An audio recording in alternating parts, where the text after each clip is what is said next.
Winter 2026 anime season is finally here. For Yupali, there are a lot of high-profile anime like Jujutsu Kaisen, Free Reign, Oshinoko, Hell's Paradise, Settles to be the Hero, Fire Force, Sweat Sense Break, and many more. There are so much so that I'm having a hard time keeping up with them.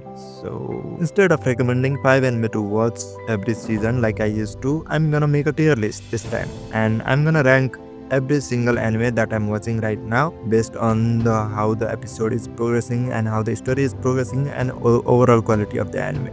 सुरुमा ऱ्याङ्किङको system भनिदिन्छु मैले। सबभन्दा माथि छ S tier which is peak absolute cinema, and त्यसपछि A टियरमा चाहिँ it is engaging, I am really excited to watch this so.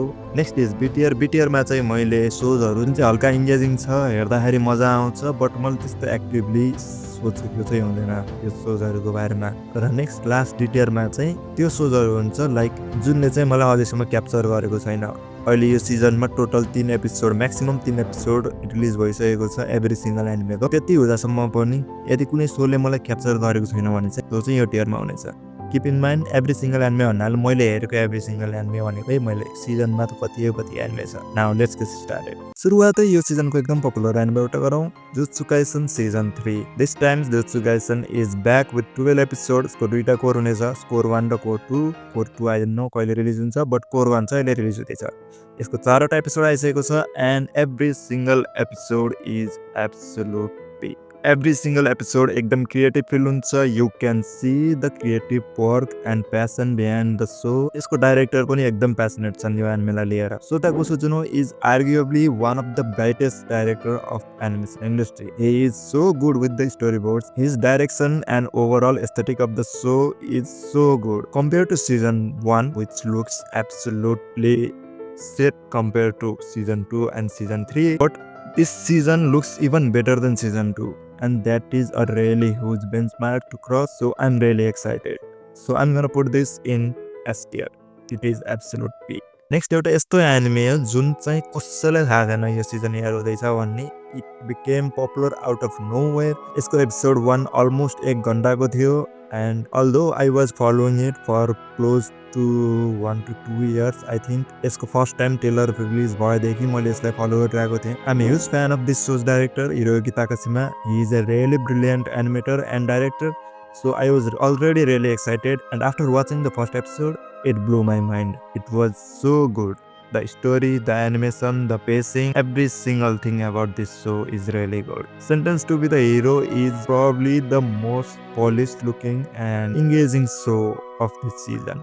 I'm really excited to watch every single episode. So I'm gonna put this in A tier. Next, एउटा सकिन लागेको show छ. You might be already know what I'm gonna talk about. It is none other than Fire Force. Fire Force season 3 को part 2 release भइरहेको छ अहिले यो season, and it looks really engaging, really good. Although season 3 को part 1 त्यति polish थिएन compare to season 1 and season 2, किनकि धेरै जसो स्टाफहरूले लेफ्ट गरिसकेको थिए, एन्ड त्यसैले पनि होला season 3 त्यति राम्रो फिल भइरहेको थिएन। मैले बिचमा हेर्दा ड्रप पनि गरेको थिएँ। त्यसपछि फेरि अब यो सिजनमा आएपछि त्यसमा कटअप भएर अहिले यो हेर्दाखेरि चाहिँ I am really glad that I binge watch everything. It is really engaging, and production पनि एकदम राम्रो भएको छ जस्तो छ यो सिजन। So I am really excited. I don't know how they gonna conclude the whole ending. Already धेरै स्पोइलर्स पाइसकेको छु मैले, so it's gonna be a great, but I don't know how they are gonna pull it off. So I am really excited for this. That's why I am gonna put this in A tier right now. I'm excited to watch this show. Next, let's talk about another mapa anime जुन चाहिँ हल्का under the radar छ यो पालि, किनकि jujutsu Kaisen air भइरहेको छ। So सबैको आँखा त्यो एनिमेमा छ, सो यसलाई अलि धौधुर पारिरहेका छन् मान्छेहरूले, but it is understandable. It is not as good as Jujutsu Kaisen production wise and story wise. I'm talking about none other than Hell's Paradise season 2. यसको season 1 एकदमै राम्रो थियो, although मलाई त्यति याद छैन season 1 मा के भएको थियो, त्यसैले पनि होला I'm really not engaged this time. season 2 हेर्दाखेरि मलाई त्यस्तो केही सिग्निफिकेन्ट मेमोरी केही याद छैन season 1 मा के भएको थियो। season 3 हेर्दाखेरि कस्तो अर्कै फिल भइरहेको छ। यसको समरी हेरेर फेरि हेर्न पर्छ जस्तो छ। So right now I'm gonna put this in D tier. Next, let's talk about the best anime of this season in terms of plot. Chain soldier season 2 यो पालि क्वालिटी एकदम राम्रो देखिएको छ। फर्स्ट सिजनको क्वालिटीसित त्यस्तो इम्प्रेस भएको चाहिँ थिएन म, अल्दो द प्लट पार्टहरू चाहिँ एकदम राम्रो थियो, but everything else look kind of janky र सिजिआई पनि त्यति राम्रो थिएन।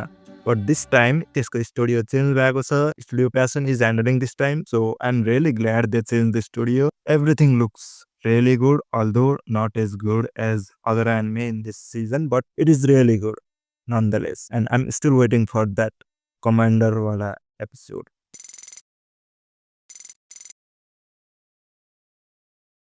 If you know, you know. त्यसैले I'm gonna put this in B tier. It is really engaging. I'm looking forward to it. Moving on. Next, let's talk about the monkey anime of this season. धेरैलाई यो एनिमेको बारेमा थाहा पनि छैन होला. I was really excited about this show किनकि Jojo's bizarre एडभेन्चरको डाइरेक्टरले यसलाई direct गरिरहेका छन् र यसको स्टोरी पनि एकदमै इन्ट्रेस्टिङ होला जस्तो छ। त्यसैले I was really excited about this show, but watching it I'm not really sure कहाँ पुट गरौँ यसलाई भनेर, किनकि I'm still enjoying it, तर त्यस्तो एक्साइटमेन्ट चाहिँ फिल भएको थिएन। जब त्यसको ट्रेलर हेर्दाखेरि जुन एक्साइटमेन्ट आएको थियो नि मभित्र, त्यो चाहिँ एपिसोड हेर्दाखेरि चाहिँ सेम ट्रान्सलेट चाहिँ भएको छैन। So I don't no, it is engaging, धेरै फिलोसोफिकल कुराहरू छ यसमा, अल्दो प्रोडक्सन त्यति राम्रो छैन, क्वालिटी त्यति राम्रो छैन एनिमेको, but it is really good. So I am gonna put this in engaging enough, B tier. Next, let's talk about the biggest anime, although not biggest, the best anime of the whole season or whole decade, Frieren Beyond Journey's End Season 2. It is already top 1 in Mal, which is crazy. Frieren is really good. Episode 1 एकदमै खतरा थियो, episode 2 त्यो भन्दा पनि झन् खतरा थियो. So I'm really excited to watch how this goes, although there are only 10 episodes this time, which is really sad, but हामीले यस्तो क्वालिटी पाइरहेका छौँ, so I'm not really complaining. Although यसको पनि डाइरेक्टर चेन्ज भएका थिए, Keiichiro Saito is not with us this time. यो पालि सिजन 1 को असिस्टेन्ट डाइरेक्टरले डाइरेक्टरको रोल प्ले गरेका छन्, so there is not really anything to concern about right now. It's really good. It's still Frieren. It still looks good. Aesthetic, the animation, the vibes, all there. So I'm gonna put this in S tier. It is instantly peak cinema. Did I talk about Oshinobo? I think I have. Anyways, I'm gonna talk about Oshinoko nonetheless, in case I haven't talked about this already. Oshinoko is another anime that absolutely skyrocketed in popularity due to its season 1's first episode. After that, it kind of fell off, धेरैले drop गरे, but मैले चाहिँ season 2 हेरिरहेँ and अहिले season 3 air भइरहेको छ, so season 3 पनि हेरिरहेको छु. It is still Oshinoko. माङ्गामा भएको त्यस्तो वेयर्ड चिजहरू अझै भएको छैन एनिमेमा. I don't know how they are gonna handle that, but yeah I'm really excited to see this. यो टाइम रुबीले आफ्नो बाउलाई खोज्दैछ instead of Aqua. Aqua is already move down from season 2 किनकि उसलाई आफ्नो बाउ मरे जस्तो लाग्छ, but we get to know that is not the case and he is still alive. So Ruby is trying to find him, बट त्यसको लागि इन्टरटेनमेन्ट इन्डस्ट्रीमा घुस्न पर्यो. So she is actively trying to move her way in the entertainment industry. So it is really engaging. यसमाथि episode 1 मा भएको त्यो insert song that was so good that I'm gonna put this in A tier. It is really good and I'm really excited to watch this. Next, let's talk about the My Hero Academia. I'm not talking about the final season, I'm talking about My Hero Academia Vigilantes Season 2. यसको Season 1 एकदमै राम्रो थियो. I really like the first season. Season 1 मा भएको इन्सिडेन्टहरू र story पार्टहरू एकदम राम्रो थियो. I really like the dynamic between Koichi and Ida's brother, I think. Yeah. So I was really excited for this season 2, but I don't know about it anymore. किनकि season 2 हेर्दाखेरि कस्तो कस्तो अर्कै फिल भइरहेको छ. Season 1 एकदम फुल package जस्तो थियो किनकि एउटा आर्क स्टार्ट गरेर त्यसले फुल्ली कम्प्लिट गरेको थिए season 1 मा, एन्ड त्यसको क्वालिटी पनि एकदम राम्रो थियो. अल्दो क्वालिटी त्यति घटेको त छैन season 2 मा आउँदाखेरि, बट स्टिल न्यू आर्क सुरु गर्दाखेरि चाहिँ कस्तो अर्कै फिल भइरहेको छ. It hasn't really grabbed me yet, but I don't know, फ्युचरमा जे पनि हुनसक्छ.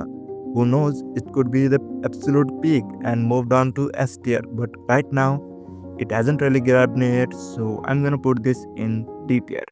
Last and not the least, my favorite anime this season. Yes, you heard that right. This is better than Jujutsu Kaisen. This is better than Sentenced to be the Hero. This is better than Oshinoko Hell's Paradise. Everything. This is the best anime of this season. I've been waiting for this anime for like what 2 years. 2023मा आएको थियो क्या, 23मा आयो कि 23मा आएको थियो क्या यसको pilot episode 0।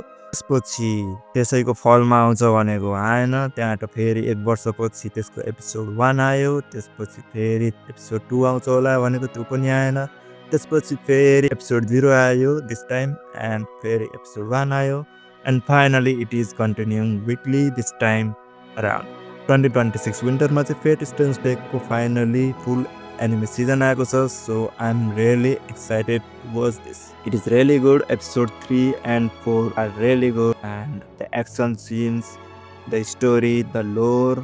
I'm a really huge fan of Fate franchise. मैले I think at least every single anime हेरेको छु Fate को, जति पनि रिलिज भएको छन् except Prisma Alia. I'm not gonna watch that. र अहिले एजिएको मांगा पनि पढ्दैछु मैले, and it has been a really good time watching and reading manga at the same time. So yeah, I'm gonna put this in S tier. It is really good. यदि तिमीहरु fate fan हो भने upon, यदि हैन हो भने watch Fate 0 Unlimited Bedrocks. यो पोर्टेबलले बनाएको सब fate series हेर, अनि त्यसपछि जे हेरे पनि हुन्छ, त्यसपछि यो पनि हेर्न मिल्छ, बट यो सुरुमा हेर्दाखेरि चाहिँ हल्का कन्फ्युजिङ चाहिँ हुन सक्छ है, त्यो चाहिँ रेकमेन्ड गर्छु मैले. So yeah, that was my tier list. तिमीहरुलाई कस्तो लाग्छ, के लाग्छ कमेन्टमा भन्नु. तिमीहरुले कुन एनिमे हेरेको छौ यो सिजन त्यो पनि कमेन्टमा भन्नु, अनि तिमीहरुको फेभरेट एनिमे कुन हो यो सिजन त्यो पनि कमेन्टमा भन्नु. I know I've been gone for like what 2 months, but you know मेरो स्केड्युल त्यति राम्रो छैन, लाइफ त्यस्तै छ, अझै पनि स्टुडेन्ट नै छु म. So yeah, see you soon. I don't know कहिले बनाउँछु मैले भिडियो, बट सकेसम्म कन्सिस्टेन्ट हुने कोसिस गर्छु यो टाइम चाहिँ. Thank you for watching. Bye. Take care.